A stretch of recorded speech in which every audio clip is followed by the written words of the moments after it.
started 15 minutes late, so we do have till 12:15. So I am going to say two things. Number one, I will finish by 12:15. Number two, if you want to leave at 12 and go start eating, that would be great too. I will not be offended whatsoever. But I think it's a tribute to, I think the morning session went long, was very good, so I'm glad it did. So once this is up, first of all, another thing I want to say is if I do anything wrong in the future, I'm always going to blame my digital twin. So that'll be good. And I'm going to talk about kind of artificial intelligence in general. And again, because with time I can be I can be quick with some of the big things, but then I'll tell you what we're actually doing. So I am not IT savvy. I know exactly what technology can do, and I'm glad we have smart people that develop things to enable us to do this. So I remember a quote that said,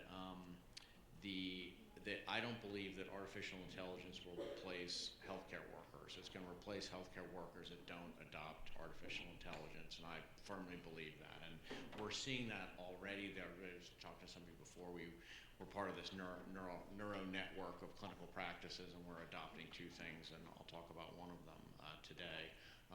To be at the forefront of patient care. So back to where we said, Mina was trying to talk about, what was the last 200 years of MS and neurology, and I'm going to talk about, the last few months, and it'll be drastically different in 5 years and 20 years down the road. But the whole goal in this, what I think you'll see in artificial intelligence is because of the communication with database and systems and the data that we have that can actually be made meaningful, the diagnosis and the difference and the differences in males, females, different races, and other things we interact with, other illnesses and the things we eat it'll be so much more easier for these databases to help us figure this out. So that's kind of what my talk is on. Here's sort of these definitions. Artificial intelligence, essentially it's machines learning and doing tasks that humans used to do. Machine learning is really what we're talking about now, where then humans will take algorithms and plug it into a system and collect all the data. You don't know what you don't know, so if it's bad data, then you're not going to get anything meaningful. And just as we talked about before with some of these different populations, rural, inner city, they weren't interacting with the healthcare system, so how would we know how these groups were doing if they weren't interacting with the healthcare system? And now you've seen just what we've done, and some of that in the last 10 years has been great. So the other thing I would say too is that I want my patients always to look good, do good, and feel good. The machines don't care. My digital twin will tell me exactly how he or she is doing, and not and so be very much more objective. So I think research and discovery, diagnosis, treatment, monitoring, safety. I firmly believe that MS, just like NMO might be 5 different diseases, MS is probably 20 different presentations and different genetics. And I have some patients, I'm like, I want to just, wrap up your DNA and figure out why are you different than all my other patients, because you're doing outstanding with very little treatment. And then other people who have a rapid decline, and that can't be the same biological disease process going on. So things will be much more, will happen much more fast, and they'll be much more accurate. It will bring down costs and all of these things. Probably about 2005 to 2010, the National MS Society had this initiative to share MS research worldwide. So it was all of these researchers were going to share their data instead of keeping it siloed, so I could get this great, my name on this paper or whatever. Now that's going to happen instantaneously. All of these databases will talk to each other, and that's why these things will get streamlined. And I'm a huge safety freak, as my patients will tell you. I always talk about the safety of these drugs and things to worry about. So I think this is going to really enhance safety. It's going to really enhance personalized healthcare. And it's going to integrate all these things, and I'll show you one of our something we're going to start working on, where it's integrating the imaging and the clinical features, and I hope in the future genetic and blood data to kind of actually tell me how my patients are doing. So what's the biggest risk? Of course, it's the security is the biggest problem with this, right? I want all of these healthcare databases to get together without malicious people having access to your data. So I think that's not a solved thing. My wife, for her birthday, is getting a pickleball paddle, and I have constant advertisements on Instagram on pickleball paddles, and I don't remember ever saying that word. So you can see how and that's just one little example, but security is a big issue. But as Mina talked about, the data, it needs to be really accurate, easily translatable, and all of these systems have to start talking to each other. And I think, much to our chagrin, I think in the next 5 or 10 years you'll see that. So I think we'll understand the biology of MS, we'll understand the genetics and the differences, the biomarkers Mina talked about, and CSF biomarkers, and those will be integrated to really, I think in the very beginning, I'm going to see patients, and I'm going to say, okay, you've got this, and this is the therapy for you, and I think the really personalized therapy, you'll see a great deal of that. So another example is specifics with the diagnosis. I think MS is 20 different diseases. We'll have biomarkers that will say, oh, you've got this or that. Even like the neuromyelitis optica, NMO she talked about, only about 80% of patients have the positive antibody. Well, what do the other 20% have? I'm not so convinced that the clinical people that are antibody negative really have NMO. They may have something entirely different, and we'll figure that out over time as well. The monitoring is going to be really big. Some of the things we're going to talk about are MRI changes that I couldn't tell before, and AI is helping me with. Outcome measures. I love patient-reported outcome measures. They can get kind of overwhelming. This is like patients telling me how they're doing. I get a snapshot every 3 or 6 months, and some patients every month when they come in for an infusion. But there are ways patients can tell us on a regular basis by interacting us with these digital systems on how they're doing in between.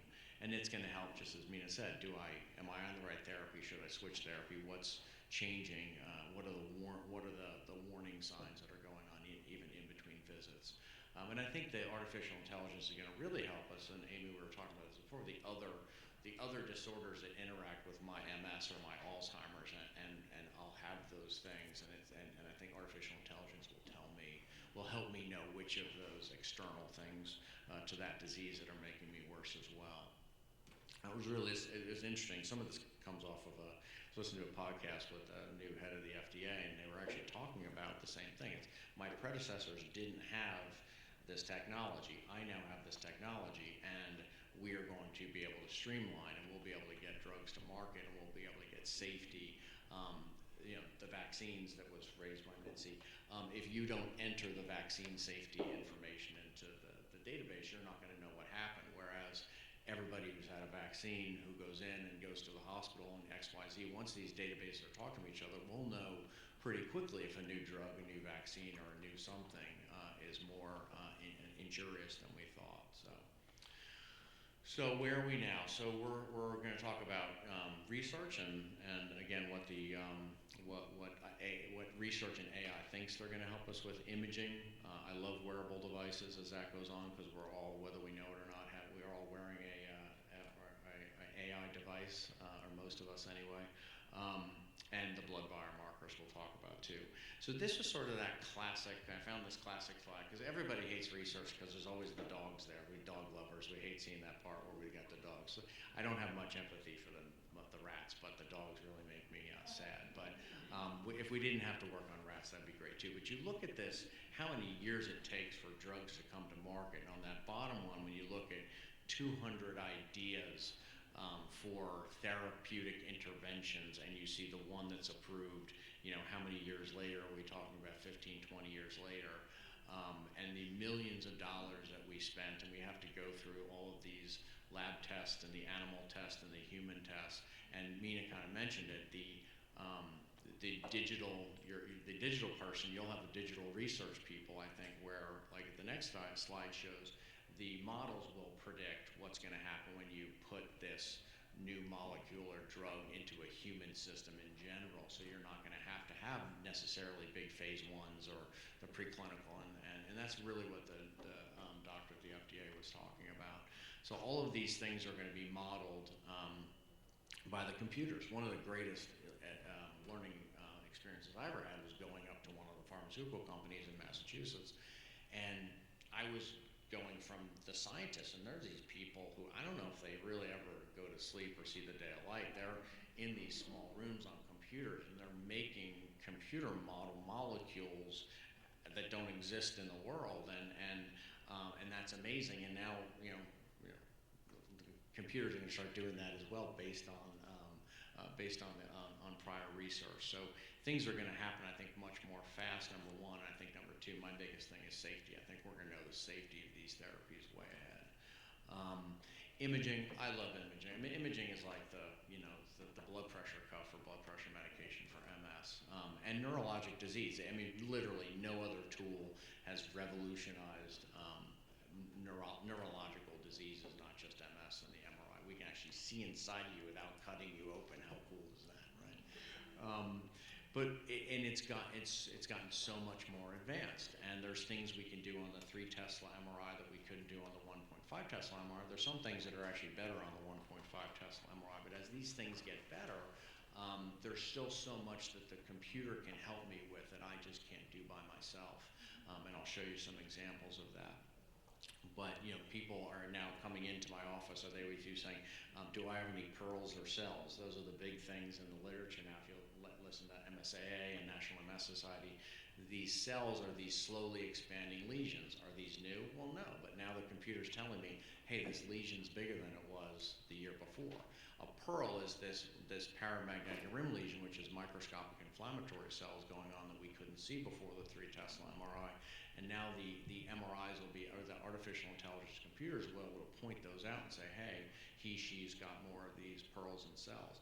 The brain atrophy and size, it's just amazing. I've seen these lectures that talk about how, you bump your head and get an MRI at age 50, and it may diagnostically within 90% predictive value tell you at age 70 you're going to get Parkinson's or Alzheimer's or something like that.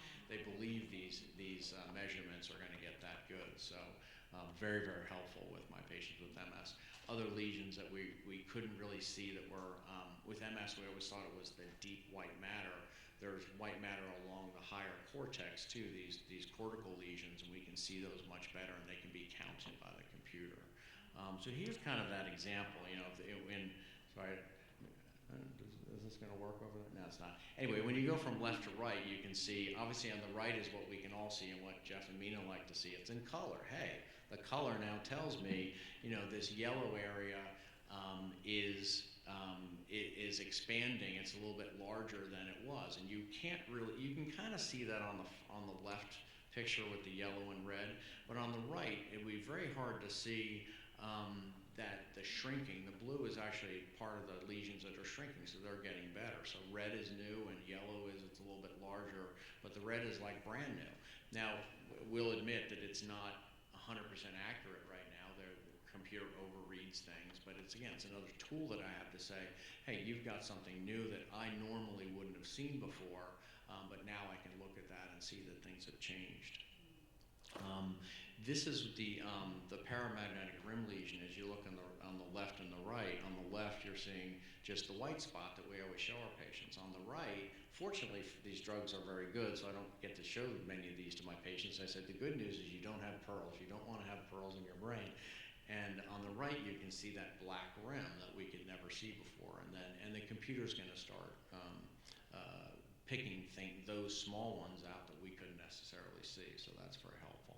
Here's, this is just examples of our software packets that we use, so you can see the yellow and the red with new and old, and these are the reports we're getting, and these are great reports in Alzheimer's and Parkinson's and things like that. When you look at all the pink that's highlighted in pink, that's the computer telling for this patient, age, gender,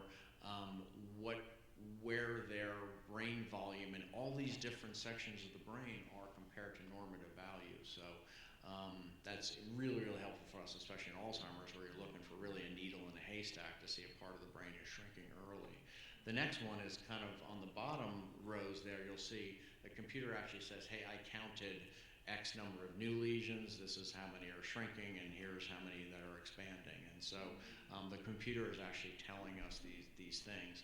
I'll show you this NeuroDiscovery AI, which we'll start integrating this summer. It's going to start integrating that with your how many relapses did you have, hopefully the biomarkers and things, and it'll put that all together, and it'll say, okay, you're actually doing really well, things are getting better, and we'll know where you are in your treatment cycle. So it's really in a personalizing guide therapy, which is great. Wearable devices. So as Mina said, I mean, the one on the bottom is the one that scared me the most in that lecture I went to, and talking about, you know, now knowing that I'm like Bill Stewart, who's now retired, and I slur more, I'm slowing down in my speech, and I'm deathly afraid of my phone saying, you know, that's predictive of Parkinson's in 20 years or Alzheimer's or whatever. They actually really do believe that the volumetrics, that with AI and the discovery, and all the people on phones over 5, 10, 15, 20 years, the phone is going to figure out speech patterns that would say you have a concern for this, you know, and it'll alert you ahead of time. But people who have diseases, then you want to know how is their coordination, their tremors, their cognition, all of these things getting worse. So my joke is that you could, you know, be like this guy and have these sensors all over your body, right? This is all the research was in all these movements of the body, and they would have sensors all over the room, and they would actually test patients on a regular basis. Well, we don't need that anymore because, you know, we've got this, and I was looking at this, and I'm like, well, I think my daughter wears, other than the belt and the glasses, I don't have the belt, she's got the watch, she's got the ring, she's got the phone, I just have the phone, but you're actually wearing devices and using devices on a regular basis that have the ability to detect things that you're not going to feel for years later. So we can talk about the dichotomy of the good and evil of that, but from a healthcare standpoint, I love it because for us, more information is better than not enough information. So the patient-reported outcome measures are very interesting. So this is, we have actually a poster presentation end of this month on this MS Link study we did with EMD Serono, and I was the PI on that. And they were actually patient-reported outcome measures where the patients were on a regular basis submitting data. It was like every 3 months, and then you would correlate when they would come in every 6 or 12 months with their clinical data. And what we showed is that the patients, the PDSS is the patient's disability score. EDSS is the physical exam that's the standard, gold standard for research, and it correlated incredibly well. The patient actually was pretty darn pretty accurate as to where they are on their disability score compared to the, what does it take us 20 minutes to do a full research EDSS. So these things have become very, very accurate. We were able to test patients' cognition, their depression, their missing work, and things like that. And so that was presented last year at the European meeting. And this year's meeting, we're actually looking at it with different patient populations, so with age and with racial differences. So and we can see things there that patients can actually tell us how they're doing from home. Does take patient, you know, I think every 3 months is probably too much, but maybe, you know, once or twice a year would probably be nice to fill out some of these forms for us. Problem is you're filling out all these forms for 7,000 other doctors that you go to, and we're all getting like, you know, form fatigue. But Mina already talked about these markers of NFL, GFAP. These are our markers. Wouldn't it be nice if it was easy, affordable, and everybody was doing it along the continuum, when you had these bar markers and you would see where they would go up and down. And I think what AI is going to help us with is which ones are the most accurate and when. And over the next 5 or 10 years, I think you'll see that. Octave is a group, it's a company that has 18 biomarkers, and the NFL and GFAP are part of those. And I think over time we'll learn that how accurate some of the others are as well. So that'll be interesting as well. So this other group that I'll end here, so get you out pretty on time. But so there's this company, Neurodiscovery AI, very, very impressive gentleman, actually based out of Alpharetta. I met them somewhere else, but and the gentleman, the engineer, scientist, is from India, and he's set up databases and all these things all over the world, and he just wanted to do something with neurology. So Neurodiscovery AI is a company that we're going to team with. It's all our own internal data, but it's like this analytical dashboard. So I like this benchmarking idea. Sometimes we like to see how we're doing with our patients, right? We think we think we're really good. Patients come to us because they hear, oh, okay, well, we're really good there, but wouldn't it be nice to say, with benchmarking showing that, well, here is how your patients are actually doing. Here are the relapses and their missed days of work and all of these various things.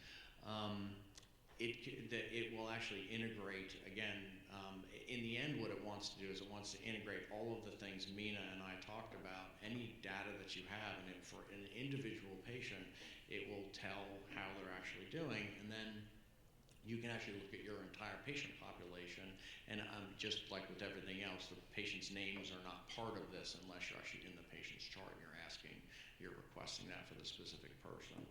And then a lot of times when people come in, I like, so on the right-hand side here, it's looking at all of these different scales. You'll see up top, the patient report outcome measures different things like falls and missed work, and on the bottom it shows you, changes on the MRI, things that we had talked about.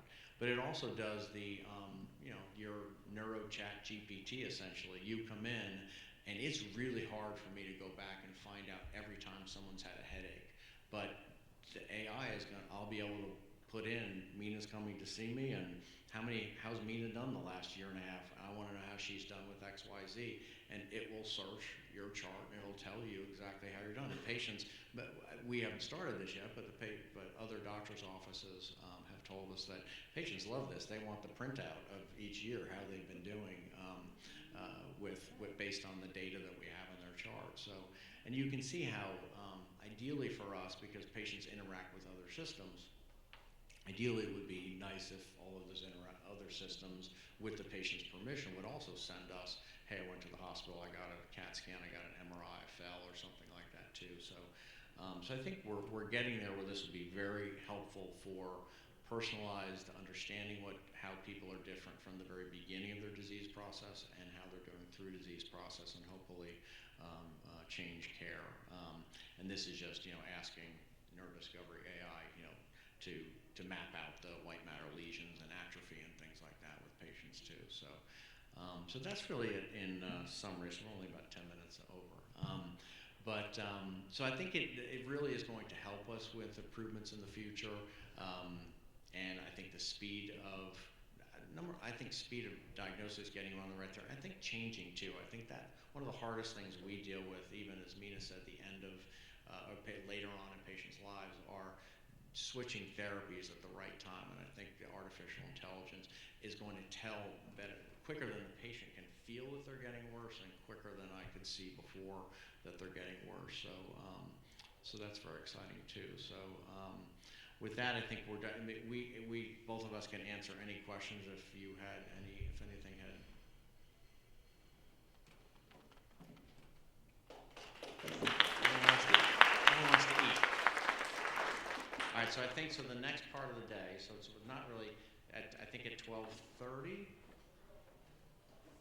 So yeah, I think you have the best I understand is that you're going to eat and learn. So you can get your food and then go learn somewhere. But thank you all very much.